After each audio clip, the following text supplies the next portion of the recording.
हुसैन आजम को देखे करबला के मैदान में, अपने बच्चों की कुर्बानी के सामने भी जमे रहे, डटे रहे, करामत का इजहार नहीं किया, शरीयत पर इस्तिकामत लोगों को दिखाया। दुनिया में जैसी भी आफतें आ जाएं, मुसीबतें आ जाएं, अगर दीन मुस्तफा पर जमा हुआ है, इस्तिकामत के साथ खड़ा हुआ है, वो उसकी सबसे बड़ी विलायत है, वो सबसे बड़ा वली है। अल्लाह का वली वो है जो शरीयत पर जमा हुआ है, डटा हुआ है, कायम है। और करामात औलिया इकराम की जिंदगी का एक छोटा हिस्सा है, छोटा हिस्सा है, और इस्तिकामत ये बहुत बड़ा हिस्सा है। जमे रह जाना किसी बात पर, खौफ ना खाना बातिल ताकतों से, न डरना इन जालिमों से, ये औलिया इकराम की जिंदगी का खास वतीरा है। आज हम सबको जिस चीज की जरूरत है वो करामत की नहीं, इस्तिकामत। करामतें सुनते भी आया, अब करामत से आप ये समझते हैं कि काया पलट जानी चाहिए। लोग आज मजाक भी करते हैं, कुछ वो मॉडर्न ख्याल के डॉक्टरों और प्रोफेसरों के लेक्चर सुन करके पागल जो हो चुके सोशल मीडिया पर, वो भौंकते हैं करामात औलिया पर। क्या अब करामात क्यों नहीं दिखाते अल्लाह के औलिया? ये जो हालात बदले हुए हैं, इन हालात में इनकी करामतों से जमीन क्यों नहीं पलट जाती? जालिमों के मुंह में कीड़े क्यों नहीं पड़ जाते? मेरे अजीजों, पूरी दुनिया करामात से नहीं चलाई जाती, वल्लाह मुसब्बिबुल अस्बाब, असबाब पर रखा है। एक मशहूर जमाना बुजुर्ग हजरत मोहम्मद जाम रहमतुल्लाह अलैह बगदाद हलाकू के जमाने के थे। हलाकू बादशाह जिसने बस्तियों की बस्तियां वीरान कर डाली और इतने कत्ल कर दिया था, जहां से गुजरता था इंसानों की खोपड़ियां। उसका जब बगदाद पर हमला करने का इरादा हुआ तो बगदाद से कई मील दूर उसका लश्कर लेकर वो पड़ाव किया और अपने 2 सिपाहियों को बगदाद का मुआयना करने के लिए भेजा। और उसकी दहशत तारी थी सब शहरों में, हलाकू अगर आ गया तो हिलाक हो जाएंगे, इसके फौजी सबको बर्बाद कर डालेंगे।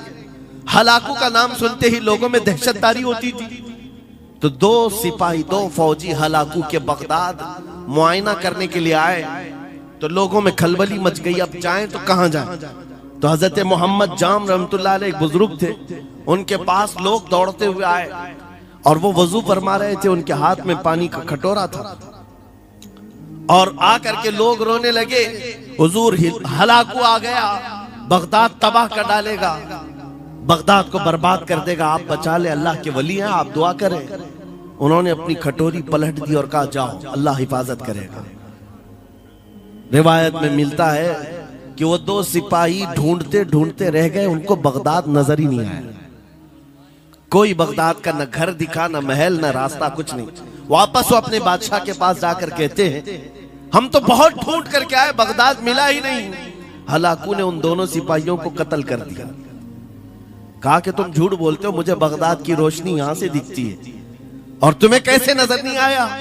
या तो तुम निकम्मे हो या तो फिर मेरे साथ धोखा कर रहे हो। कत्ल कर दिया।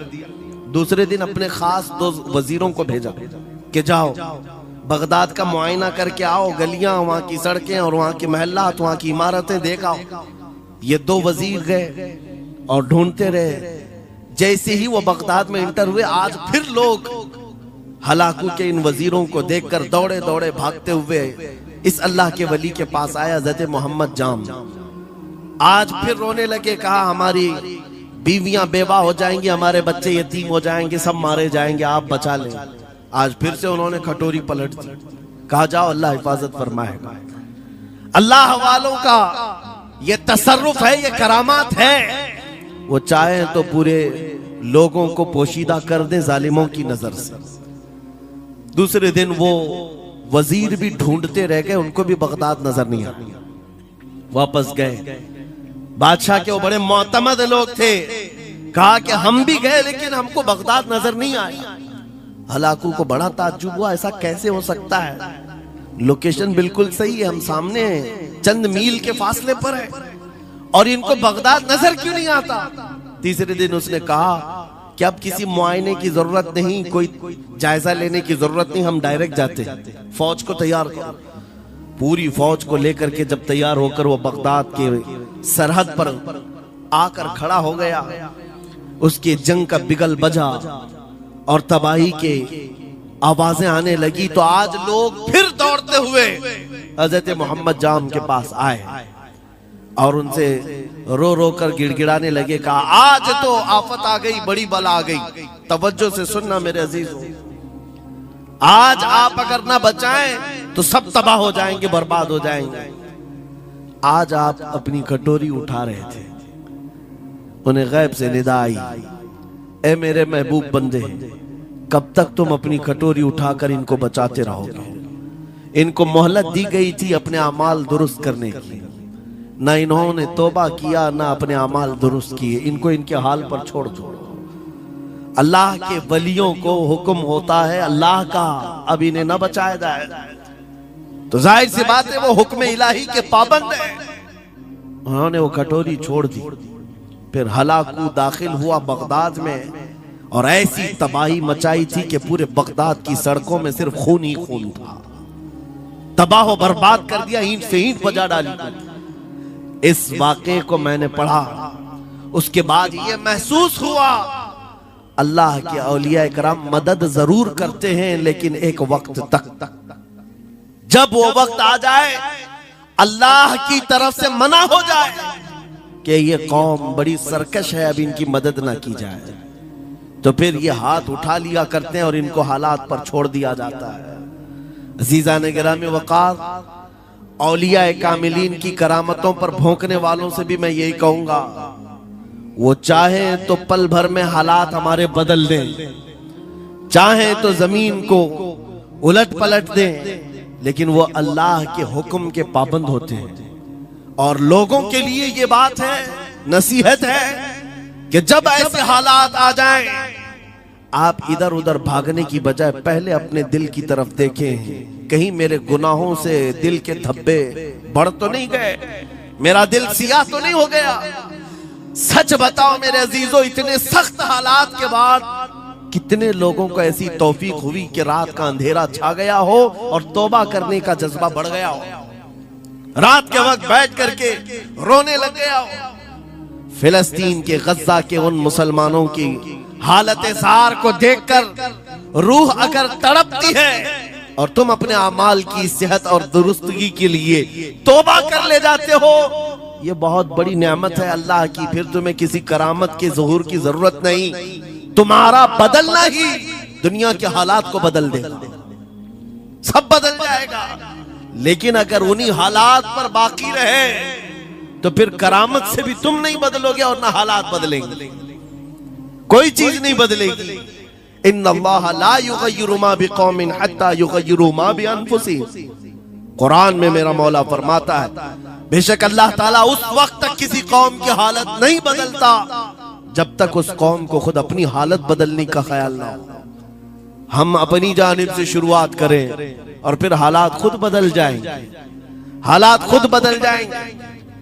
सरकार सैयदना गौसे आजम अब्दुल कादिर जीलानी रदी अल्लाह तआला अन्हु जिस हाल में बगदाद तशरीफ लाए थे, उस जमाने को याद करें, उस जमाने को याद करें। वो ऐसा जमाना था कि उस वक्त हक बोलना एक जुर्म हो गया था।